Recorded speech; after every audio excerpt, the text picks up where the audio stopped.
ভাই, সম্প্রতি প্রশ্নপত্র ফাঁসের ঘটনায় আপনারা জানেন, এক ব্যক্তির আলোচনা খুব বেশি হচ্ছে যে তিনি মাথায় টুপি, মসজিদে যাওয়া, ধর্মীয় কাজ করা, এগুলোর জন্য চেষ্টা করেছেন এবং তিনি নাকি বলেছেন যে আমি এই দুর্নীতি করে অবৈধভাবে উপার্জন করা টাকা সব আল্লাহ রাস্তায় খরচ করেছি, দিনের কাজে খরচ করেছি। এই আল্লাহর রাস্তায় চুরি করে সেই টাকা আল্লাহর রাস্তায় খরচ করাটা হলো কোরবানির জন্য গরু চুরি করার মতো। একজনে গরু চুরি করছে, আরেকজনে গরু চুরি করে এনে বিসমিল্লাহ আল্লাহু আকবার বলে কোরবানি করে দিছে গরু। সওয়াব হবে না গুনাহ হবে? সে যদি বলে আমি তো ভালো কাজ করছি, চুরি করলে কি হবে? চুরির গরু দিয়া কোরবানি করছি, তারে ভালো কাজের কোনো মূল্য আল্লাহর কাছে হবে? গাছের গোড়া কেটে আগায় পানি ঢাললে যেরকম কোনো লাভ হবে না, ঠিক একইভাবে দুর্নীতি করে অবৈধভাবে সম্পদ উপার্জন করে কিছু দান সাদকা করে দিলে আল্লাহর সন্তুষ্টি সেরকম অর্জন হবে না। আপনি মানুষের চোখে ধুলি দিতে পারেন। আমাদের দেশে অনেকেই আছেন যারা চুরি ডাকাতি 2 নাম্বারই করে সম্পদের পাহাড় গড়েন। এরপরে একটা বয়সে এসে রিটায়ারমেন্টে যাওয়ার পর বা একটা পর্যায়ে এসে মসজিদে, মাদ্রাসায়, মাহফিলে হুজুরদেরকে, আলেম ওলামাদের, গরিব দুঃখীদের দান সাদকা করে তার একটা ইমেজ তৈরি করেন এলাকাতে। হাজী সাহেব, গাজী সাহেব, টুপিওয়ালা সাহেব, জুব্বাওয়ালা সাহেব, উনি অনেক সাহেব হয়ে যান। কিন্তু সাহেব মূলত জনগণের টাকার চোর, সম্পদ লুণ্ঠনকারী, অবৈধ উপার্জনকারী, দুর্নীতিবাজ। কিন্তু তিনি তার একটা ফেস মানুষের সামনে তুলে ধরেন, তিনি দানবীর। তো তার এই দানবীরতা দেখে, দানশীলতা দেখে সাধারণ মানুষ বিভ্রান্তিতে পড়ে যান, তারা তাকে ভালো মনে করেন হয়তোবা। কিন্তু আল্লাহ তাআলা তার প্রিভিয়াস সকল হিস্ট্রি জানেন না।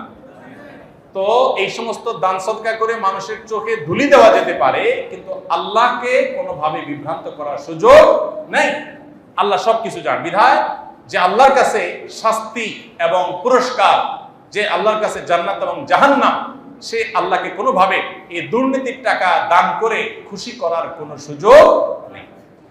এখন যারা বলছেন যে এই লোকটা দাড়ি টুপি রেখে তারপরে দুর্নীতি করছে, শুধু এই লোকটা করছে তা না, আমাদের সমাজে অনেক লোক আছে দেখবেন দাড়ি টুপি লাগায়া তারা দুর্নীতি করতেছে।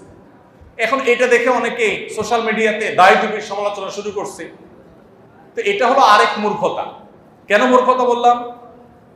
দেখেন, 10 টাকার নোট জাল হয় না, 1000 টাকার নোট জাল হয়। যারা টাকা জাল করে 10 টাকার নোটে জাল করে? কত টাকার নোট জাল করে? কেন 1000 টাকার নোটে জাল করে? এটার ভ্যালু অনেক বেশি।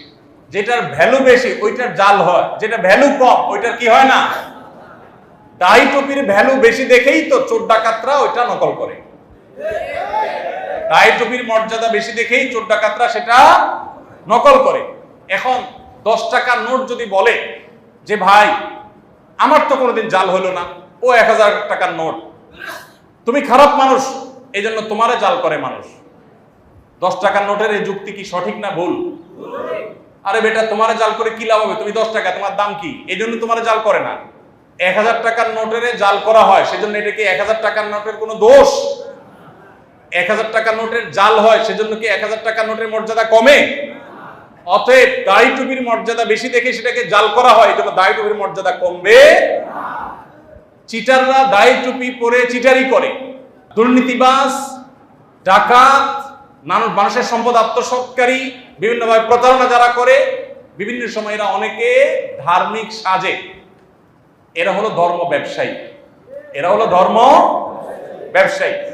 সে ধর্ম ব্যবসা করছে, অন্যায় করতে গিয়ে ধর্মের লেবাস ধারণ করেছে। এখান থেকে বোঝা যায় ধর্মের লেবাসের ভ্যালু এই সমাজে আছে, এই জন্য সে সেটা ধারণ করেছে। এটাতে ধর্মের লেবাসের মর্যাদা আরো বাড়ে, এটার মর্যাদা যে আছে সেটা আরো প্রমাণ হয়। যারা এটা সমালোচনা করছে, ধর্মের লেবাসের সমালোচনা করছে, তারা মূর্খতার পরিচয় দিচ্ছে। তারা দুর্নীতি বাদ দিয়ে এখন ধর্মের লেবাসের সমালোচনা করছে। ভাইরা আমার, 1000 টাকার নোট এর দাম বেশি, সেজন্য সেটাকে জাল করা হয়। এখন আপনি কি সমালোচনা জাল করার করবেন না নোটের সমালোচনা করবেন? জালকারীর সমালোচনা করবেন না নোটের সমালোচনা করবেন? ঠিক একইভাবে যে টুপি দাড়ি করে দুর্নীতি করেছে, আপনি তার দুর্নীতির সমালোচনা করবেন, টুপি দাড়ির না। আল্লাহ তাআলা আমাদেরকে